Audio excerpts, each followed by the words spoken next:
Look how beautiful it is. On fire, there's a view. Look at these dogs. My mom found a mushroom. I want to touch it, but I don't because. All right, everybody. I'm going to be interviewing my mom today.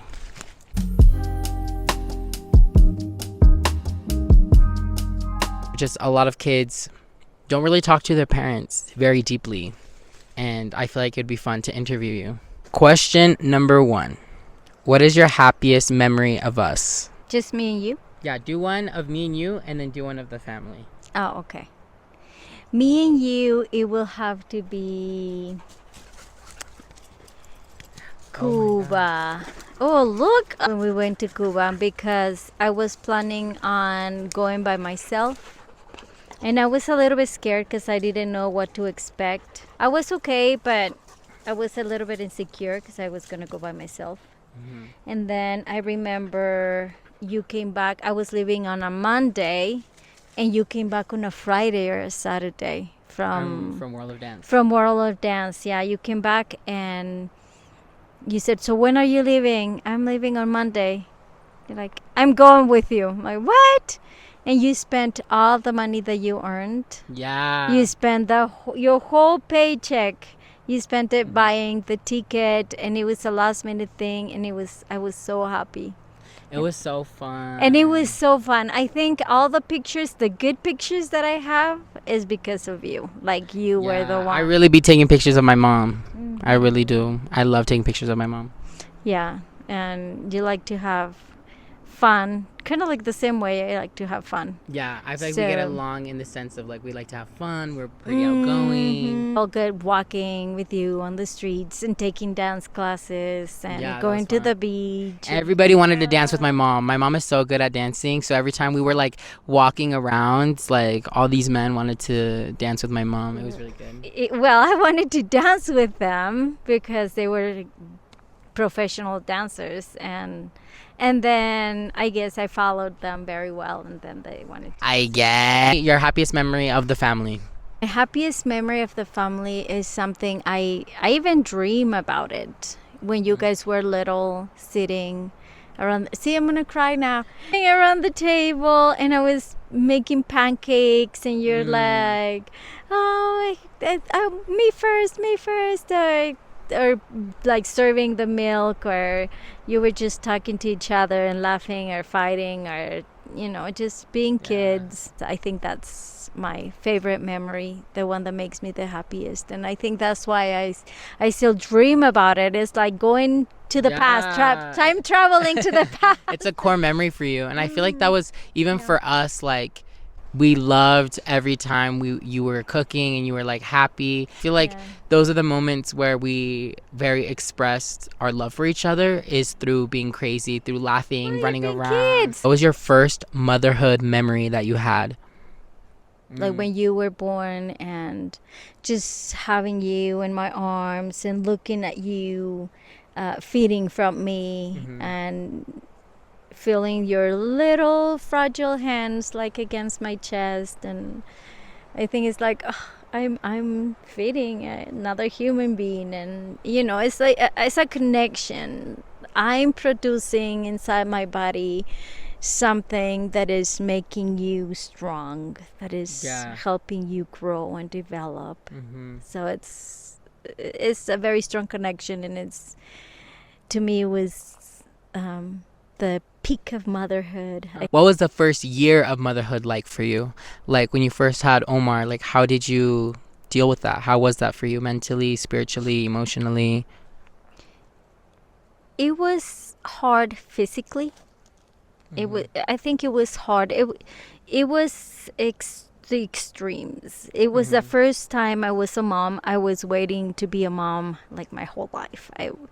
I feel like I was preparing to be a mom since I knew I was going to be a mom one day. From the moment I knew I was pregnant to feeling him move inside of me, I felt very happy.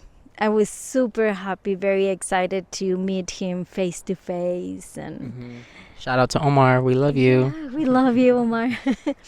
Yeah, and when I first saw him, and it just the first year, and of course your body goes through so much stress. Yeah. It hurts, you're tired, but just having that little being next to you, it makes it worth it. Hey! Was there any time in motherhood where you felt like sad or depressed? There was sadness. My body was changed, and I I had other priorities. Like I was second, my baby was first, Yeah. and it was. I guess it was hard to let go of me for a moment to take care of a little person. Yeah. And it was I would cry because it was hurting a lot when you first nurse a baby. Sometimes your nipples are bleeding, and Yeah. it's just like, but the Yeah. baby needs to eat. What do you wish you had more of in that moment? Like, what do you wish that I guess Papi could have done to support you? Like, what? So just so for people watching, like, what would be the best to support someone in your situation when you're going through that? Have compassion. Have compassion, because now I'm gonna cry because I love you. it hurts a lot in your body, and you're emotionally hurting too, because you're afraid, you don't know what to expect. Your body's changing, your body's hurting, and you are alone. Maybe you have friends helping you or family helping you, but when it comes to waking up at night and nursing that little person that needs you, you are there in the dark, by yourself, feeding. Open conversation, I feel like, is Yeah. honestly very good in those situations. Like, what do you need? Do you want to be alone? Do you want a snack? Do you want a hug? Okay, now the next question. For each of the kids that you had, what is like a lesson that each one of us has taught you?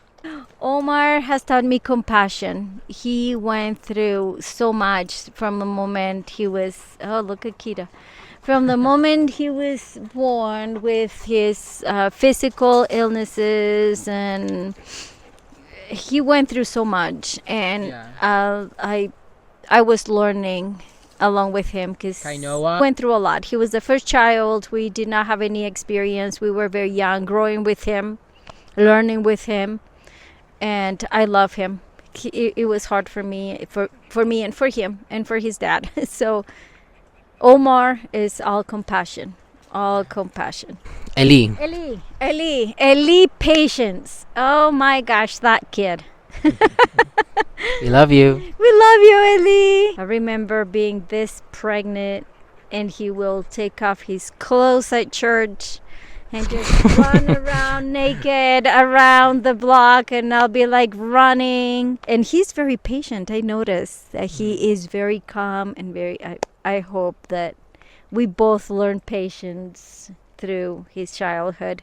Daniel, aware of other people's feelings.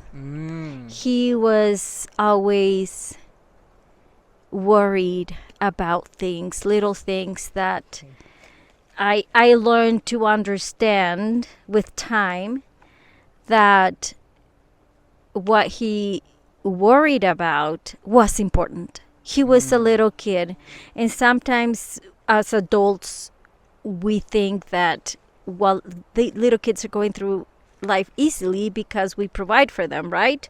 But no, they have their stresses, they have their worries, and I learned to understand that things that were not important to me, they were very important to him. And the things that mattered to him, I learned that they need to matter to me, and they matter because he's a person. He's a person. He's going through something that I don't understand, and he's worried about something that I may not worry about, but it matters. So I learned to be aware of other people's thoughts and feelings and matters. And I feel like a lot of parents don't realize that sometimes. And especially with parents that have a lot of kids, it's hard for them to pay attention to each individual kid. Samuel! Me! Hi, Samuel. You taught me that everybody has a special way to show love. Just like we said before, people perceive or receive love or have a what is it, love language to receive. They also have a love language to give. I feel like you give love by developing love within you. Like as soon as you come from a hike or a vacation, you come so excited saying, I felt this, I felt that, and then you start being more connected to people, and you become more gentle, more understanding, more but I feel that is your way to give love. So you showed me how to connect with myself, connect with the earth, connect with nature, and then connect with the people after that. Yeah. Cecilia's next. Cecilia! I miss Cecilia. She's so sweet. She's the only girl, so you can tell by the way her voice changed. Cecilia! She taught me to relax. It is what it is, and it is okay. That's her attitude that I get from her. Things happen, and sometimes we don't like them, but we go through them with a smile. What do you want to wish the most for your kids? I want them to thrive. I want them to wake up and be excited about their day, find their passion. What are those things that need to be practiced every day in a household or parents and kids? Love. Love. Sometimes we think that we do feel love, but we need to practice it, put it to practice, do little things that show love, like being aware of somebody else's feelings, like being patient with somebody, being open to learn how to show love and appreciation. The best and worst parts about getting older? The best connection.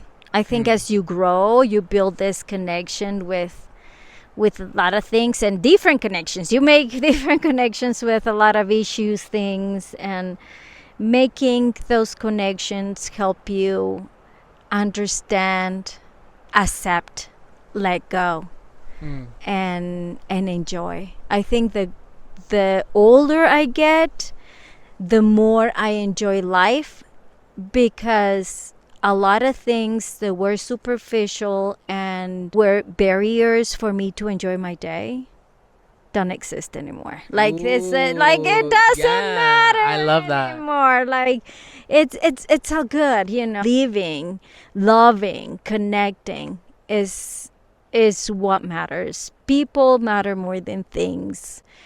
Connection matters more than gain. My camera died, so we're moving to my phone. That's the best part about growing older. Now, the worst part about growing older, I think, is the physical limitations that are not limitations. I believe that moving as long as you're moving, it's okay, but you notice that your body's changing, hormones change. I get more tired. I still like to move, go swimming, dance, do all the things that I need to do, so I keep my stamina, building up stamina. Last question is, what do you want me to remember the most when you're gone? What do I want you to remember the most when I'm gone? These moments being together. I'm gonna remember what I told you, like the happiest that I've been. You have always been there. Just remember to feel free to be yourself and enjoy life, thrive. And whenever life comes and gives you a challenge, Know that I will be with you.